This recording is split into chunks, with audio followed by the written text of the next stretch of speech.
I thought I was imagining things until I saw her name pop up on his Apple Watch, lined with heart emojis, bold and impossible to ignore.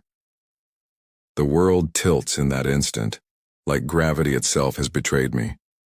My chest tightens, stomach knots, and my hands, which had been casually brushing crumbs off the counter, freeze midair. There's a beat, a horrifyingly calm beat, where I convince myself it must be a joke, a glitch. Anything but what my gut knows, that he is thinking of her, right now, in the way he used to think of me. We've been married 7 years. 7 years of shared mornings, stolen kisses in the kitchen, and whispered secrets in the dark. I trusted him more than I trusted myself, and yet here it is, a digital confession flashing across his wrist like a neon sign screaming betrayal. My own home feels foreign. The scent of his cologne, once comforting, now invades my senses as a sharp, acrid sting. I watch him across the living room, casually scrolling his phone, oblivious to the earthquake beneath my calm exterior. There's a smile tugging at his lips, a smile meant for someone else. I want to scream, I want to run, I want to shake him and demand, "Who is she?" But my voice feels trapped in the hollow space of my throat. Instead, I pretend to be absorbed in the magazine I've been pretending to read for the past 10 minutes. Every laugh he lets out, every slight tilt of his head, becomes an interrogation. My mind races through every conversation, every late night meeting, every unexplained text notification that I'd brushed off. And now, with the soft glow of the Apple Watch illuminating her name that I know by heart, because I once laughed saying it to myself in private, I can't. Look. Away! It's absurd, almost grotesque, how betrayal can feel like a physical weight pressing down on your chest. I'm dizzy, nauseous, my fingers trembling as they clutch the edge of the coffee table. And yet, a part of me, the part that has always loved him fiercely, wants to see him, to understand why, to fix whatever hole has been drilled between us. I rise silently, pretending to stretch, and he glances at me.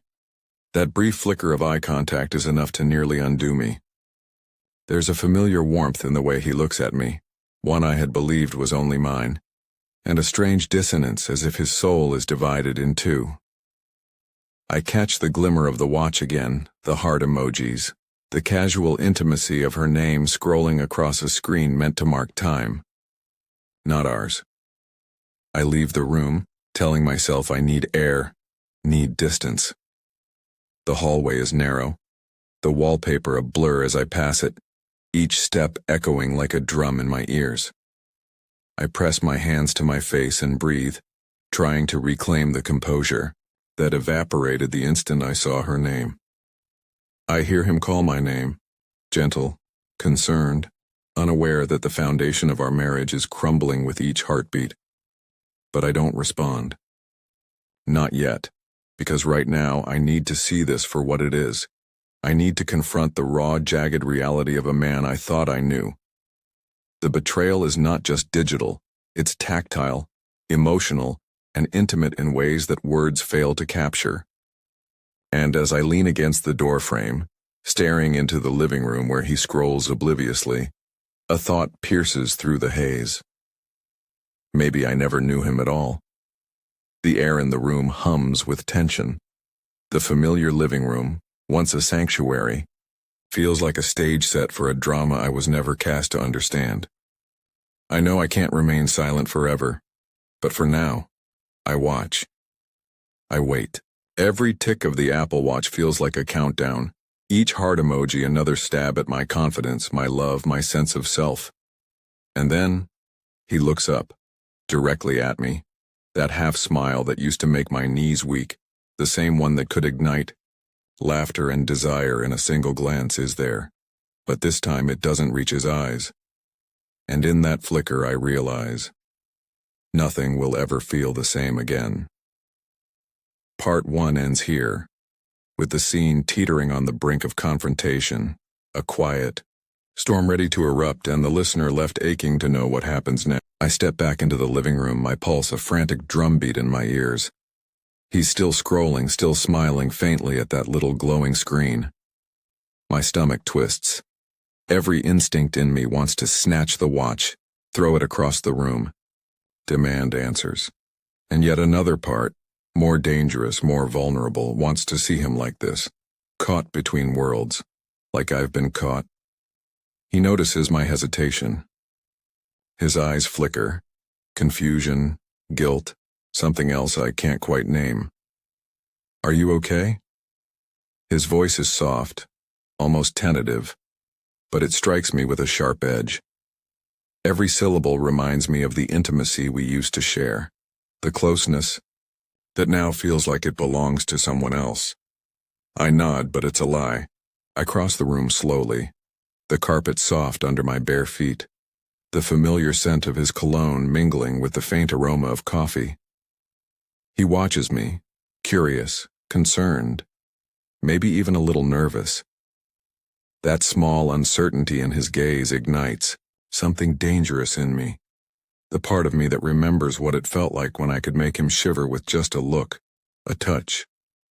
"You've been quiet," he says. He sets the phone down gently, but not before I catch another flicker of her name in the reflection of the screen. I swallow hard. Every fiber of my body screams at me to run, to fight, to demand, to collapse. But I don't.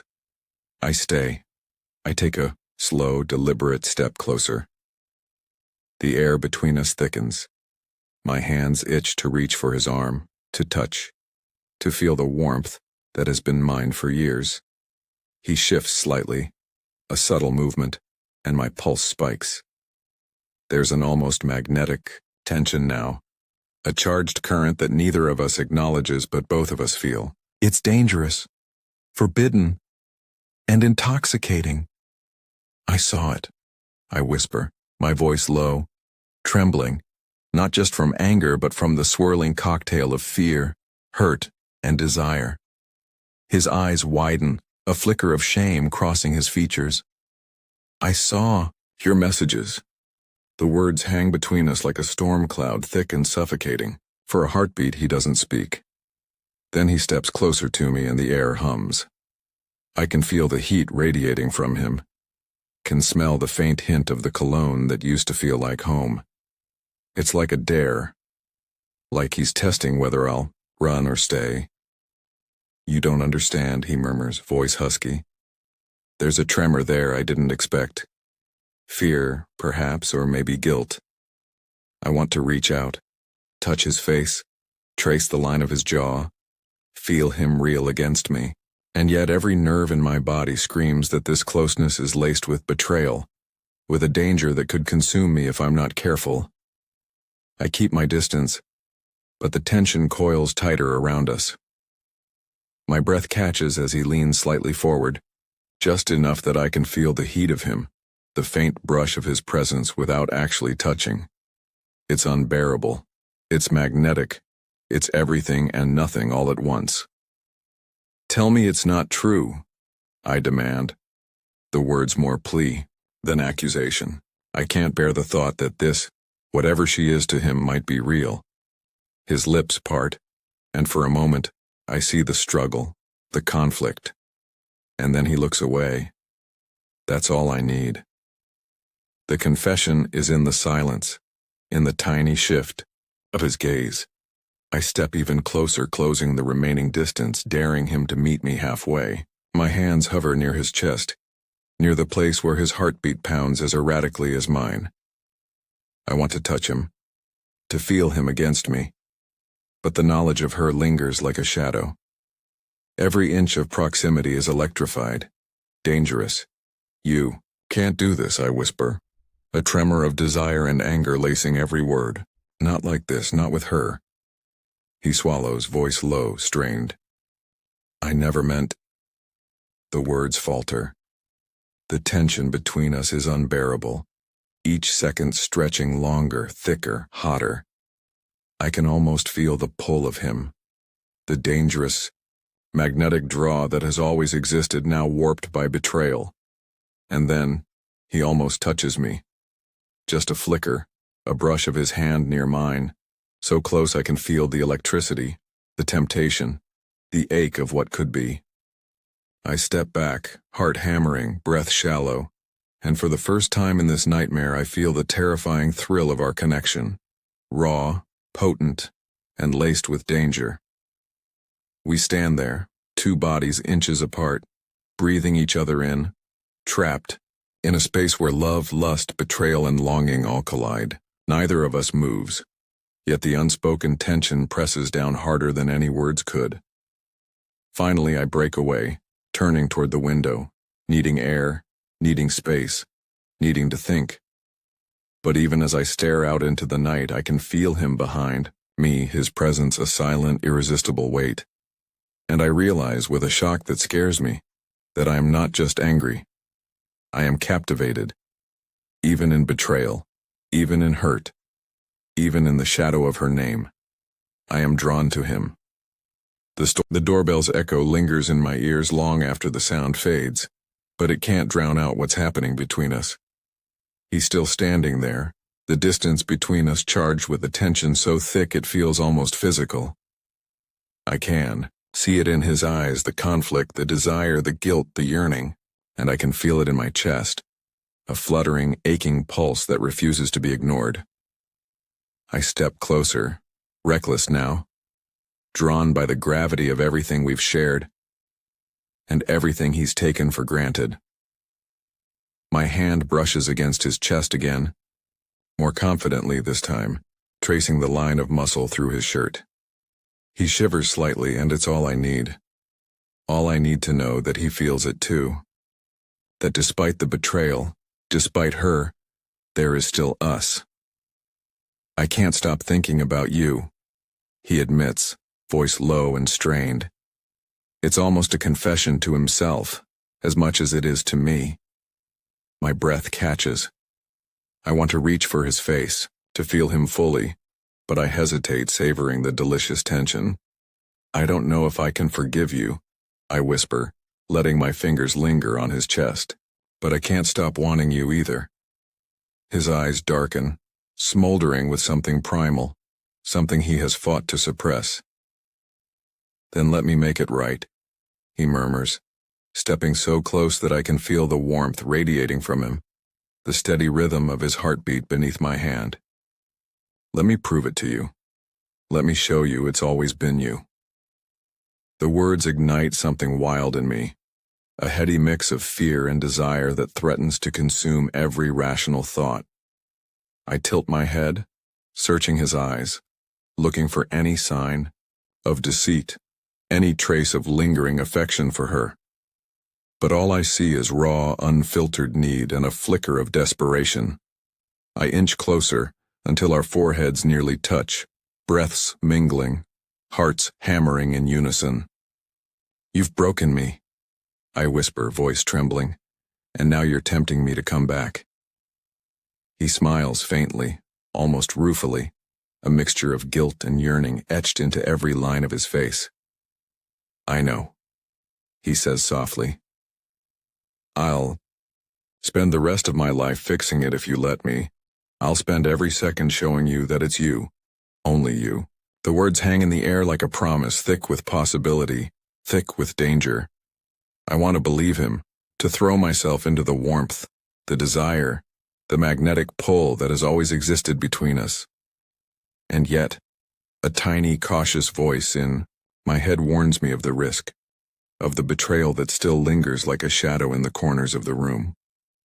I close my eyes, letting the heat of him wash over me, feeling the tremor in his chest beneath my palm. He leans in and my body reacts before my mind can protest, aching for the intimacy we once shared, aching for the connection that feels inevitable even now. His lips hover near mine, so close I can feel the brush of air, the promise of fire if we let ourselves fall. I need you, he murmurs, barely audible, and it's all I can do not to close the distance, to surrender entirely. I swallow hard, letting the words catch in my throat, savoring the tension, the anticipation, the delicious torment of almost touching. My hands move to his shoulders now, tracing, testing, confirming that he is real, that he is here, that he is mine in this suspended, charged moment. And then, finally, undeniably, we close the gap. A tentative brush of lips, soft, electric, cautious yet consuming. The world shrinks to the warmth, the heat, the trembling connection between us. Everything else, the betrayal, the fear, the anger, fades if only for this moment, replaced by the raw, undeniable force of desire and need. He pulls back slightly, resting his forehead against mine, breaths mingling, eyes closed, savoring the fragile intimacy. "I'm not going anywhere," he whispers, voice ragged with emotion. "I'll stay here, fight for us, even if it kills me." I cling to him, heart pounding, body alive with every nerve ending alight. The breaking point is here. Not in the violence of anger, but in the quiet, searing intensity of connection. Vulnerability, trust, longing, they collide, unstoppable, undeniable. And I realize that whatever comes next, whatever storm we face, this raw, aching intimacy is the tether that will hold us together. We stay there, suspended in the aoi moment, a fragile equilibrium between desire and fear, betrayal and love. And I know deep down that nothing will ever feel this intense again, never as fragile, never as dangerous, never as utterly consuming. The storm is no longer outside, the door. It is here, between us in every glance, every touch, every unspoken word, and we are both powerless to resist it. I can feel him there, just behind me, the faint warmth of his presence pressing into the small space I've carved for myself near the window.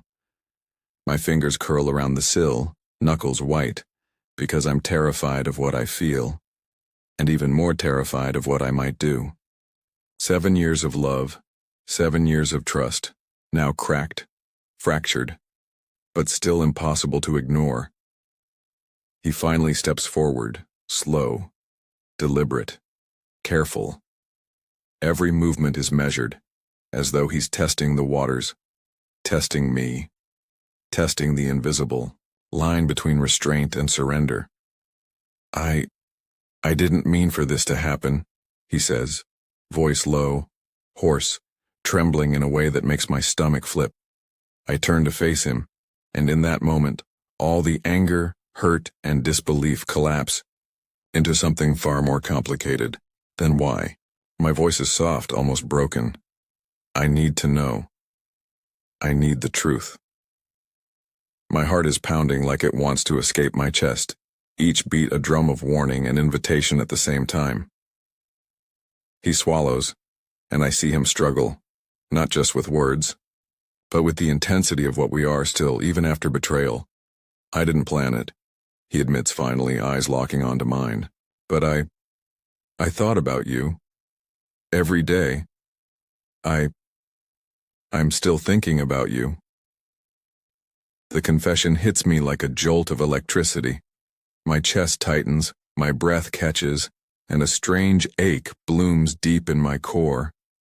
I want to collapse into him, to feel the warmth and safety that once made everything else disappear. But the shadow of her name, the heart emojis, still lingers, teasing, tormenting. I can't.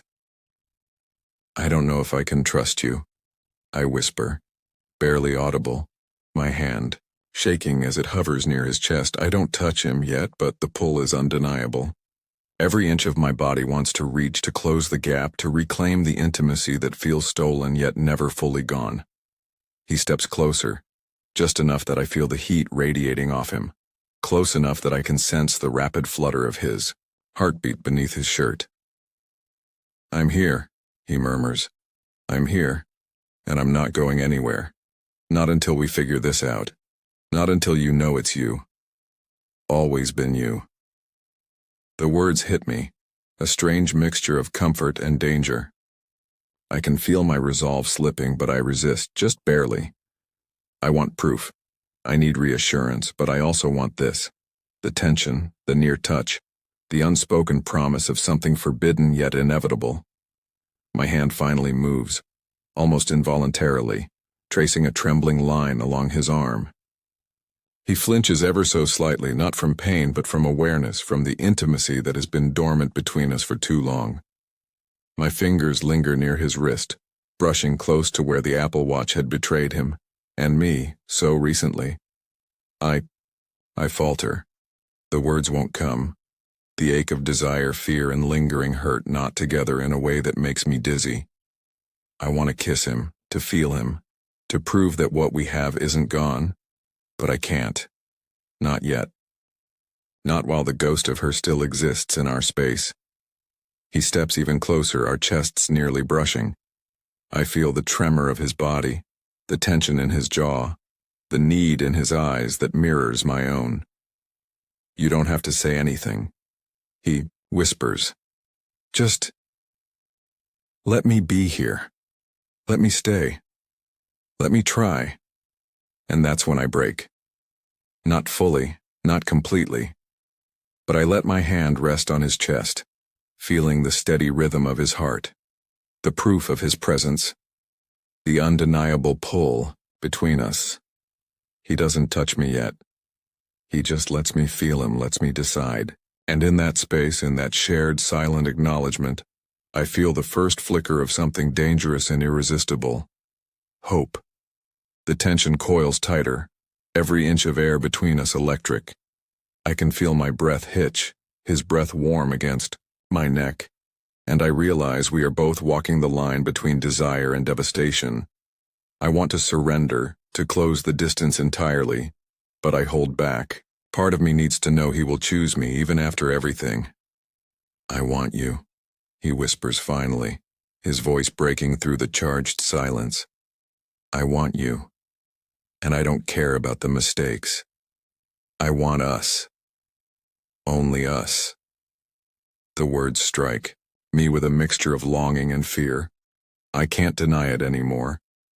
I feel it, raw, unfiltered, undeniable.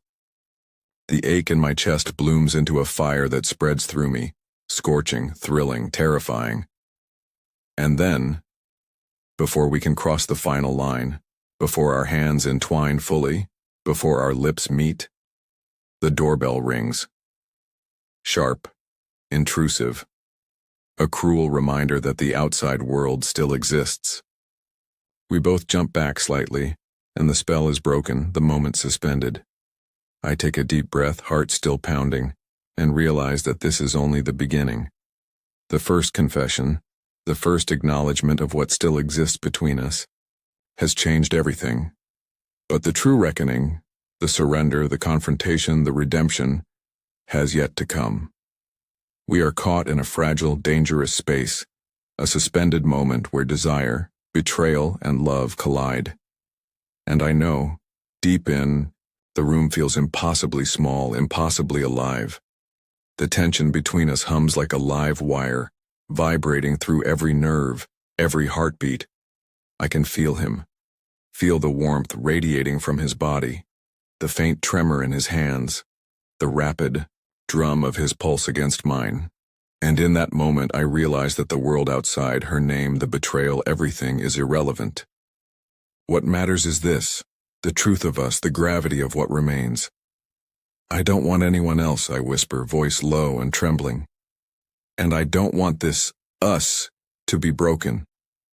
My hands cup his face, thumb brushing along the line of his jaw, tracing the angles I know by heart. His eyes meet mine, wide, vulnerable, and in them I see a mirrored reflection of everything I've been feeling. The longing, the regret, the desire, and the undeniable pull of our love. He leans into my touch, his forehead resting against mine, breath mingling with mine. I'll prove it, he murmurs, voice rough with emotion. Every day, every moment. I'll make it right, for you, for us. His hands find my waist, holding me gently yet with the weight of a man determined to rebuild what was nearly lost. The intimacy is almost unbearable. It's not just desire, It's a reconciliation of souls, a quiet, fierce acknowledgement of connection. I can feel the lingering shadows of betrayal, yes, but beneath them is something stronger. Raw, unfiltered love that refuses to be extinguished. We move together instinctively, bodies close but careful, learning each other again, relearning the rhythm of trust. Every touch is a question and an answer all at once, asking if we can survive this, answering that yes, we can if we let ourselves. I feel his heartbeat steady beneath my hands, and for the first time in days I believe it. I need you to know something, he whispers, his lips brushing mine in a tentative, electrifying touch. It was never about her, it's always been you, only you. The confession pierces through the lingering doubt like sunlight through clouds. My chest tightens, eyes prickling, and I can't help the soft laugh that escapes me, a mix of relief, disbelief, and joy. Then show me, I murmur, voice trembling. Show me that it's always been us. And he does. Slowly, deliberately, reverently, he pulls me into an embrace that feels like home, like safety, like surrender. Our lips meet in a kiss that is both tender and consuming, a declaration, an apology, and a promise. Every worry, every shadow of betrayal melts away, replaced by the searing intensity of connection reborn. I feel him everywhere, in the warmth of his chest, in the rhythm of his heartbeat, in the quiet strength of his hands holding mine. And I let myself fall, fully and completely into the gravity of him, the inevitability of us. It's intoxicating, frightening, exhilarating, and utterly undeniable. For the first time since I saw her name on that watch, I feel whole. Not because the betrayal didn't happen, but because we faced it together, because we chose each other again. Each kiss, each touch, each whispered word rebuilds the bridge that was broken, stronger than it ever was before. We pull back slightly, foreheads resting together, breaths mingling, hearts pounding in tandem. I love you, he whispers. And it's not casual, not fleeting. It's everything. Confession, promise, redemption, all rolled into 3 words that finally feel earned. I love you too, I breathe, my fingers threading into his hair, holding him as if letting go would break the fragile magic we've just reclaimed. And I mean it. Every part of me. Every fractured, aching human part of me. I mean it. The night stretches around us. Quiet, luminous, intimate. Outside, the world carries on. But in our little universe there is only this. Trust rebuilt, desire acknowledged, hearts realigned. The shadow of betrayal remains as a memory, a scar, a lesson. But it no longer controls us. We stay like that for what feels like hours, suspended in the fragile, perfect balance of reconciliation and passion. And I know, deep in my bones, that whatever comes next, we will face it together, stronger, wiser, and undeniably bound. In that moment, I realize something profound. Love is not the absence of pain, the absence of mistakes, or the absence of betrayal. Love is the courage to face the darkness, the willingness to fight for each other, the decision to stay even when it hurts, even when it scares you. And tonight, we choose each other. Fully. Completely. Without reservation. As the first light of dawn seeps through the curtains, I rest my head against his chest, listening to the steady, real, unbroken rhythm of his heart. And I know finally that this love, this connection, this fierce, fiery bond will survive